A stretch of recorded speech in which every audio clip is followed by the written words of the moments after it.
microphone checker, microphone checker, microphone checker, microphone checker, microphone checker, microphone checker. Somebody, if you want to party, say party, party, say party, party. Come on. Woo. Oh yeah. If you want to party, is that the fact that somebody say, and you know that. And yes, y'all, this is the Kid Creole from the Grandmaster Flash and the Furious Five. And you're listening to Mic Check Media. And it's going down, baby boy. Hey, what up, Mic Check fam? This your man, Kedrick. We back again with another edition of our Pioneers of Hip Hop series.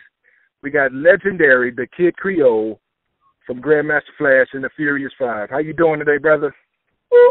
We good. We just trying to hang in there. Thanks for having us on. Hey, man, I definitely appreciate you taking the time out to, call and talk all things hip-hop with us. And, first off, I want to say that, much respect to you. And we want to pay homage for your legendary status in the realm of hip-hop. Thank you, bro. We was just trying to have a good time, and, in the opportunities that were presented to us, we was grateful to have them. Hey, no doubt. So going right into the interview, let's talk a little bit about the formation of the group and how everything came about. We was in a scenario where we was going back and forth to like youth programs, like after school programs and rec centers, and playing music and dancing, to the different music. This was like around 74, 75, where they had rec centers before in New York City, before they had the budget crisis. So they had like after school programs, and they'd have a record player, and we'd bring out records and play the records and then dance off of them. And later on, that's what and who was the person who was doing that? That was me, my brother Melly Mel, and Mr. Ness. He's Scorpio now, and so that eventually led into us meeting Flash. Actually, Mel and Scorpio they got in contact with Flash first. And because Flash was different than any other regular DJ that we ever heard play, because before then, DJs, they wouldn't mix the way that you see now, quick mixes, a record playing for like 15 seconds and then another record coming in. They didn't play like that, in the time we was going to house parties and stuff like that. They was basically blending. And that meant generally that like they would be playing one record, and then you would hear the next record come in, and then after a certain point, the first record that you heard would be dying down, and then the next record would get louder, and then after a while, the second record would take over. DJs that were competent would do this to the point where if you were dancing and they got in between records like that, you would be able to dance without it coming off beat. The average DJ wasn't all that competent. So when you heard the first record play, you'd be dancing to one tempo. And then as the second record would come in, it would be like I refer to this as a herd of horses, because you would hear a bunch of offbeat sounds from each record. And then the first record would die down, and then the second record would take over. And then you would catch the tempo again and keep on dancing. Flash didn't do that. He was just from one record to another. No blending, just zip like that. You know what I'm saying? One record to the next like that. And then wow. that's how we basically got in contact with Flash.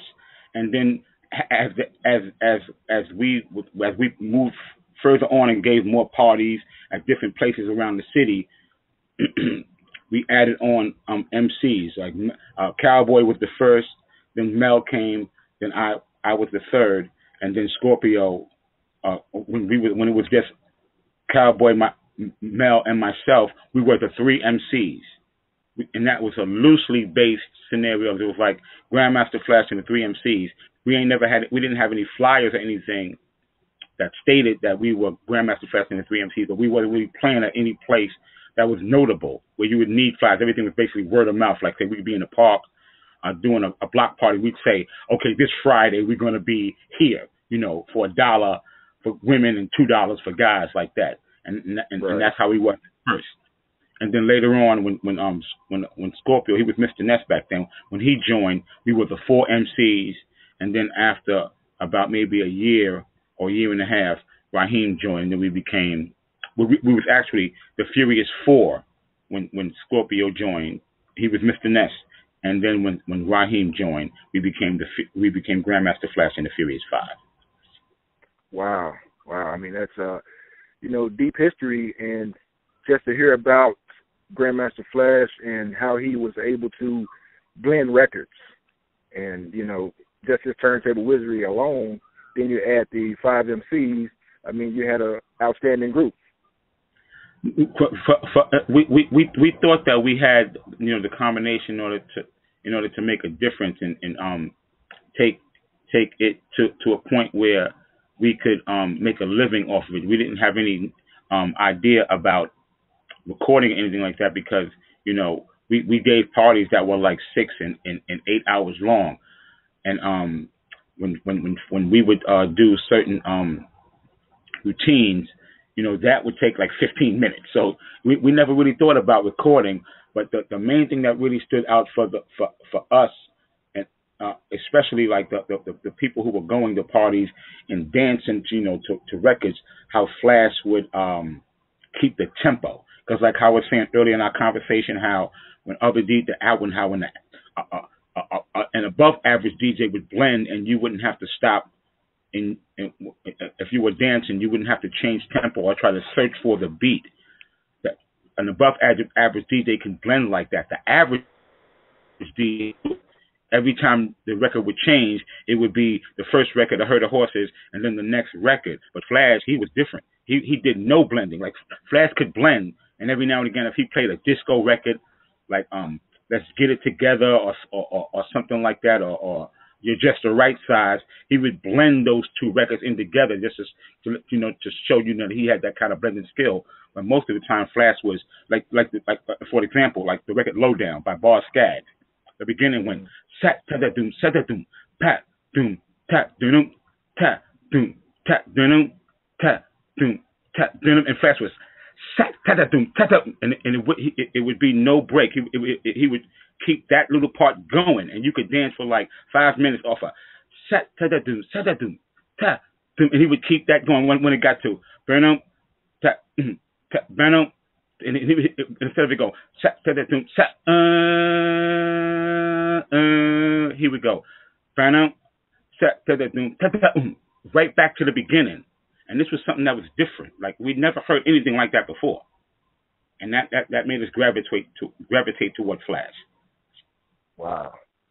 Yeah, and I mean, just even hearing about the phenomenal stories, and now transitioning a little bit after the formation of the group, and then doing the parties and everything. How did the initial record deal come about? After the Sugar Hill Gang released Rapper's Delight, it was basically every say normally these cats would be chasing after cats who sing and bands or whatever. They just were scouring the inner city for cats who rhymed, and it was simple to go into like after a certain point, especially after Sugar Hill Gang released Rapper's Delight, to go into like a park or any kind of like block party scenario, and there was a DJ out there. Somebody was out there saying rhymes, and these like lower echelon producers was all over the place, just trying to sign cats to rhyme. We got our first record deal from this cat named Terry Lewis. Not the Terry Lewis that's down with Jimmy Jam and them cats out of Minnesota, not him. A cat, they just so happened to have the same name. It was on a record called a label called Brasilia Records, and we released our first record called We Rap More Mellow, and we called ourselves the Younger Generation. So it was like all kinds of cats running around, because, for example, before Rapper's Delight, there was no records on the market that had any kind of rhyming in it. You might want to mention the Fat Back Band, because they did that King Tim King Tim Lewis, whatever the third, whatever that crap was. But he was making up his own words, and after they made that song, they didn't make any songs that had anything to do with rhyming. So to me, that was just like some novelty, trying to take advantage of an opportunity. You know what I'm saying, like that. Right. But not counting that.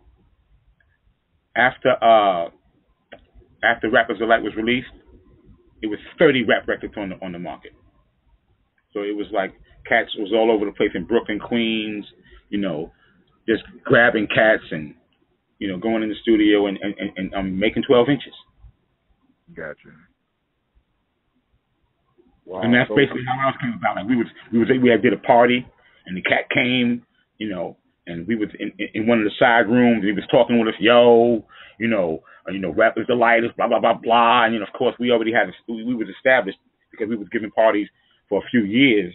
So in New York City, we was basically established, and we had a couple of cats come to us and say they wanted to do this, that kind of thing. That's how our recording contract came on, because we actually recorded with the cat Terry Lewis, and we recorded with the late Bobby Robinson, and then we recorded with Sylvia Robinson. That's when we made our first joint on Sugar Hill. Okay. All right. Now, talking a little bit about Sugar Hill Records and the Sugar Hill Gang. Recently, they had a documentary, We Want Our Name Back, and they talked about their various issues with the Robinson family, and even to this day, the things that have transpired with them. Did the group Grandmaster Flash and the Furious Five go through any of those similar issues with the Robinson family, or how was you guys' relationship with them? No, I'm not going to, because I didn't see that documentary, but I heard about it. But I could say that for our group, because when we entered into a contract with Sugar Hill Records, the gang was like her pet project. So they even they had an opportunity to do the message, but they turned it down. Wow. They didn't do it because they didn't believe in it. So she offered the message to them first, like that. So like they was like the top dog. So we didn't think that they were getting treated with any kind of underhandedness at all. We didn't, because of the way that the way it looked outwardly is like they were fine. Like they didn't have like any issues, it seemed like, with them. But I know for us, they were very underhanded. They didn't pay royalties. They used fiduciary laws in order to they went against fiduciary laws in order to trap us into certain situations where they was getting certain residuals from us from two different parties, and one party cannot be in cahoots with the other simply because of the way fiduciary laws are set up. Like in other words, like say they were our manager and our record company, and you can't do that because fiduciary law says the manager has to act independently of the record company, and they was doing that for years. Recording us, and then when we go out on the road, being our manager and getting certain percentages of any kind of deals that we would make and things like that. And they did that routinely and throughout our contract with them. Wow. So it sounds like you guys endured quite a bit. And, we talk about a group that's got 6 members in it and trying to split royalties. Then you guys had to have lost quite a bit of money. When it comes to that scenario, they never, even though like say outwardly it may have looked like we sold a crazy amount of records to us and to the general public, they always stated that we never made money, but they was always willing to lend us money. I said, we could lend y'all, money. Like anytime that royalty period came around, it was always, oh no, it may have seemed, like that. That's the reason why we had to get away from them, because that scenario, you can't be productive and if you're disgruntled and always concerned about financial situations with these people. It's hard to be creative and lend your best your best efforts into coming up with with the best material if you feel that these people are not treating you right. Right. No doubt. Now, the record, you mentioned The Message, and it was turned down initially by the Sugar Hill Gang. And let's talk about the impact of that record. I mean, it's synonymous with everything that goes into hip hop. I mean, you can't mention hip hop without mentioning The Message. It has deep roots in hip hop. There's no doubt about that, and they are significant based upon the subject matter of the song itself. And we just so happen to be fortunate enough to be in the right place at the right time, and not only as far as being on Sugar Hill label at the time when that song was available and having the gang turn it down and all that, but the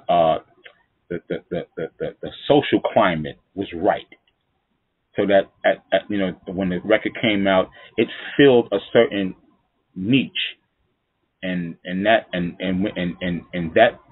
because of that, it placed it in a special, like the people that felt it, they really felt it, and it gave it a special ambiance that allowed it to just sustain. Like the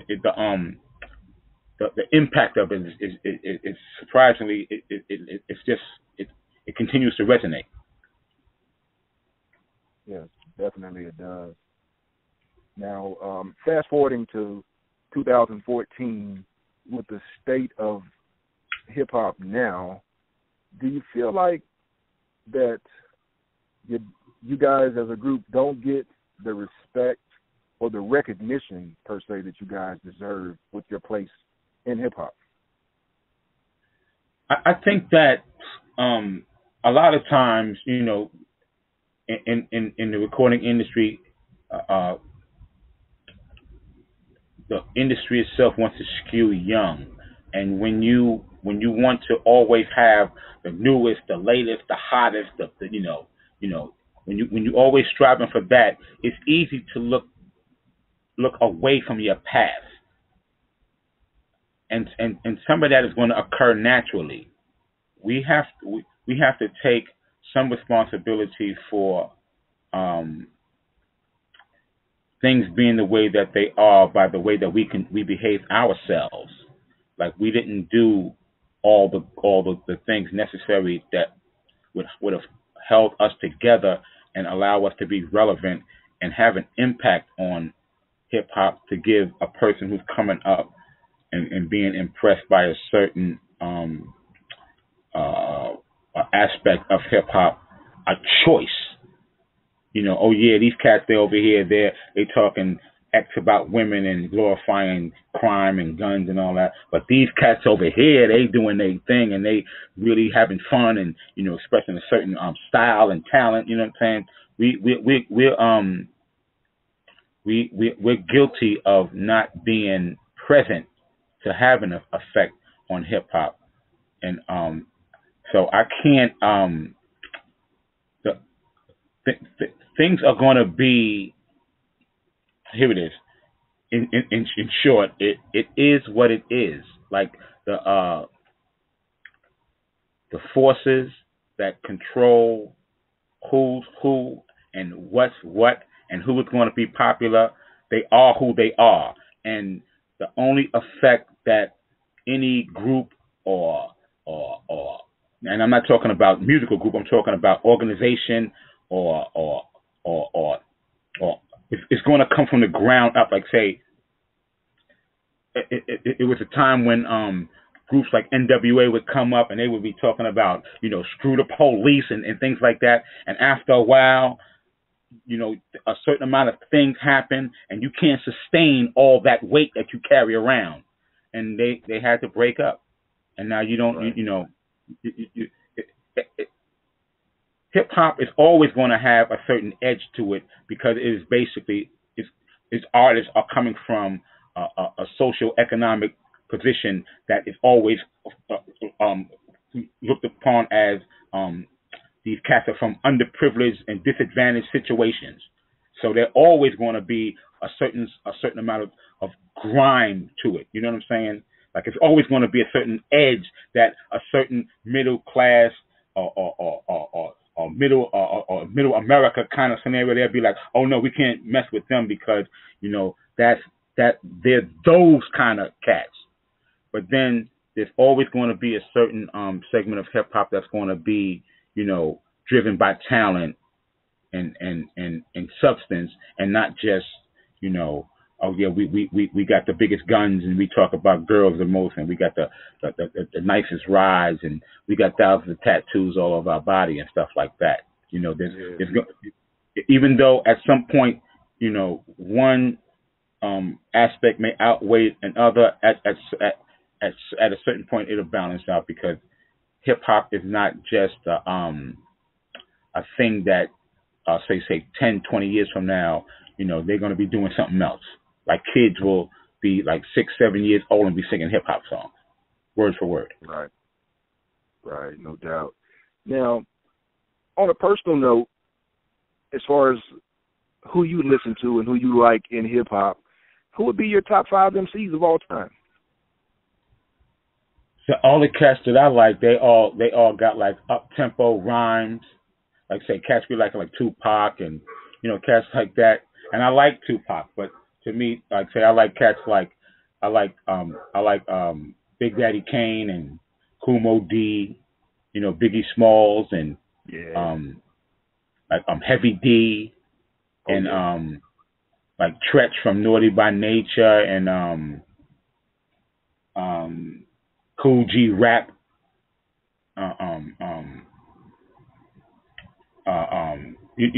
Cats like that, cats that really, they want to be real up tempo, tricky with their lines. You know what I'm saying?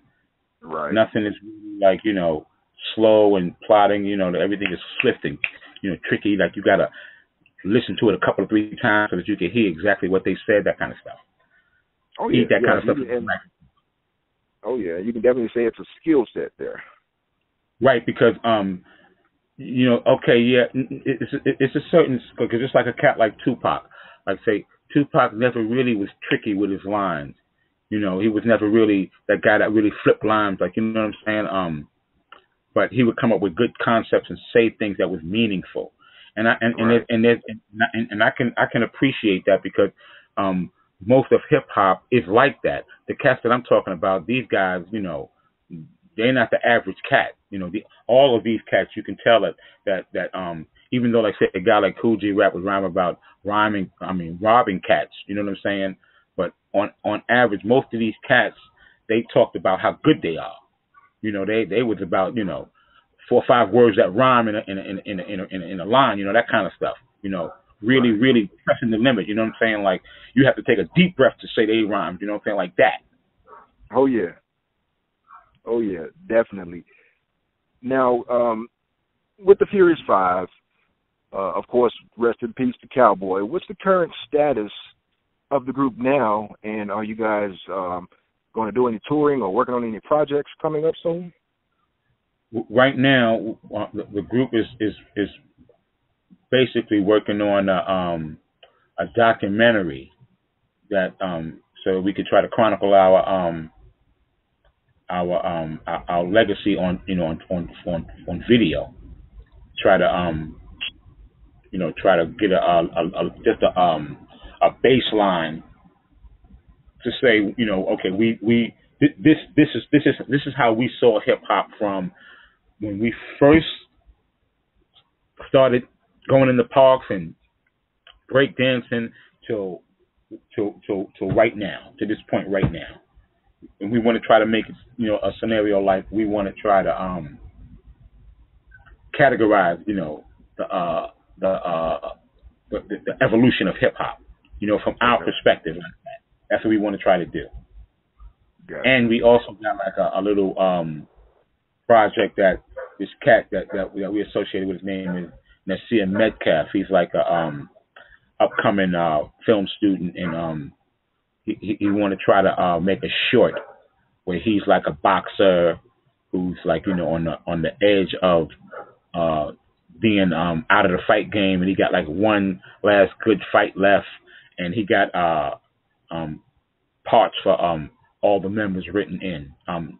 Not Flash, but he got parts for all of us. As a matter of fact, I just received the script of like about a week ago, and it has nothing to do with hip hop. You know what I'm saying? But when we all play like different parts, like I'm gonna be my role is going to be like I'm gonna be like a bookie, and it's going to be a question of whether or not I'll fix the fight. And everybody got like different rules. Okay, so it sounds like you guys are, continuously working on some exciting things. Now, as far as social media, Twitter, Facebook, where can the fans find you guys and maybe reach out to you on social media? Well, all of us have Facebook accounts. I think Mel's is Melly Mel Glover. I think Scorpio has two. Scorpio, Mr. Ness, Morris, and I think the other one is Eddie. When you get to one, you get to the other. Raheem's is Guy Williams. He used his real name for Facebook, and mine is Kid Creole on Facebook. On Twitter, Scorpio is Scorpio Furious 5. I don't think Mel has a Twitter account. I'm not really sure, but Raheem's is Raheem's _Furious 5, and mine is the Kid Creole. And I'm on Instagram, and also that's the Kid Creole. And also you can find out stuff about the group and about me, and listen to some of our tunes and things like that. Read my bio on my website is www.thekidcreole.com. Definitely. And all my stuff. Okay, I'm sorry, I didn't mean to cut you off. No, that's all right. I was just saying that all my stuff is The Kid Creole. Like if you go to any browser and you put in The Kid Creole with 2 D's, and that's what I should have said also. That all my stuff is The Kid Creole with 2 D's. If you put in The Kid Creole with 2 D's, all my stuff will come up. Instagram, gotcha. Twitter, Facebook, all that stuff will come up. Gotcha.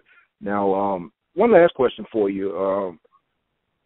You guys were inducted into the Rock and Roll Hall of Fame back in 2007. Definitely want to say congratulations for that. And a lot of people feel a certain way, especially the rock and roll crowd. They don't feel like hip-hop has its place in the Rock and Roll Hall of Fame. How do you feel about that? To me, the reason why the Rock and Roll Hall of Fame wanted to try to include another genre of music, and to me it was smart, is because, like, say, rock and roll is a formative genre, but it's a genre that's it's almost at a tipping point where is more people that are of a certain age, older than a certain age, than are under a certain age. I don't know exactly what that age range is, but they have more fans that are on the left side than on the right side. And to introduce a whole nother genre, then they infuse a whole nother set of young people to pay attention to what they're doing. Because before then, the Rock and Roll Hall of Fame was only being paid attention to by people who was listening to those kind of music, that kind of music, the Stones, Fleetwood Mac, like that. Like if you had a black group, they did introduce some soul groups, because groups like the Temptations, Aretha Franklin, Michael Jackson, the Jackson 5, they all Rock and Roll Hall of Fame members. Right. But even R&B is at a tipping point to a degree, because they had to, like say right now, you don't hear no R&B songs that are soul in nature. They all have a percussion hip hop style beat.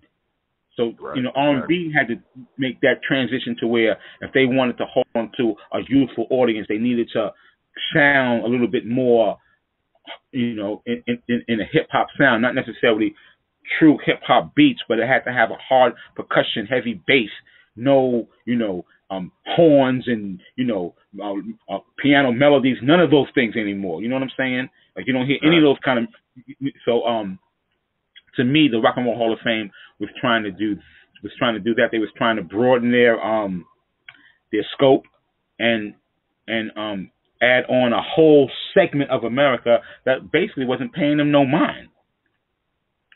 I understand that none of us pick up guitars and none of us write music, not you know, in a literal sense. You know what I'm saying? We're not putting down A flats and C minors. You know, we're not doing none of that. But to say that we didn't have some of their music and make some of those groups that were like Aerosmith and like that, we didn't make those groups popular again, you know, to not give us our credit, infusing a certain amount of energy into those, you know, to that part of rock and roll, then I think that they're being a little short-sighted. And this is just my point of view, that some of them see us as impediment to them being inducted into the Rock and Roll Hall of Fame, because now the pond is a little bit bigger. You know what I'm saying? Because before, when you didn't have all these other artists, you know, after a while they figured, you know, my turn would come around. Now you infuse all these other artists in. Now all of a sudden I'm pushed back a little bit. You know what I'm saying? Because just like when Kiss got inducted, you know, they got inducted 7 years after us, and I know that they didn't really appreciate that. No, not at all. But we made a bigger impact than they did. You know, their marketing team is top notch. Like, you can go online and get anything that you want with a Kiss logo on it. You know what I'm saying? And they have been way more successful than a lot of groups out here. But the Rock and Roll Hall of Fame is not a popularity contest in that sense. It's about achievements. And they only really got one big hit. That's it. and that's that. And so you know, I can understand groups, you know, who, you know, they was playing in garages and you know, all these other obscure bars and dives, you know, for years before they got their opportunity, and now, you know, they put together a good run, you know, of decent records over the years, and you know, all of a sudden now here go these cats who never touched a guitar in their life. They're getting into the Rock and Roll Hall of Fame. I can understand them having a little bit of like that could be a little bit of a rub against them, but if they're really talented and if they really made an impact, you know, through the length and breadth of their career, then they really don't got all that much to worry about, because the Rock and Roll Hall of Fame will recognize them and they'll be there just like that. Well, hey, you heard it first on Mic Check Media. The Kid Creole, first off, man, on behalf of myself and Carolyn Grady for Mic Check Media, we want to say thank you. And we appreciate you taking the time out to talk all things hip-hop with us. And, you know, for that, we owe you big time. No problem, Kendrick. And I'd like to shout out to Carolyn, and I'd like to also apologize to Sarah, because when I was returning her emails, I kept calling her Carolyn because I kept looking at the top part of the email and not realizing that a different person was sending me a message. So, Sarah, I'd like to apologize to you. As a matter of fact, she has my mother's name. Gotcha. Hey, that's my words. My mother's exact name. When I first saw it, I was shocked. Yeah. Well, we definitely appreciate you guys and appreciate Sarah for, you know, coordinating the efforts with us, and we look forward to bigger and better things from the Furious Five. I appreciate that, brother, and thank you for having me on. And like I said, anytime they want to get in contact with a brother, hit us up on social media. We respond, and we try to make whatever y'all want to happen. Hey, well, there it is. You heard it first. This is your man, Kendrick. I'm signing off from Mic Check Media with the Kid Creole, the legendary Grandmaster Flash and the Furious Five. We say peace. Somebody, if you want to party, say party.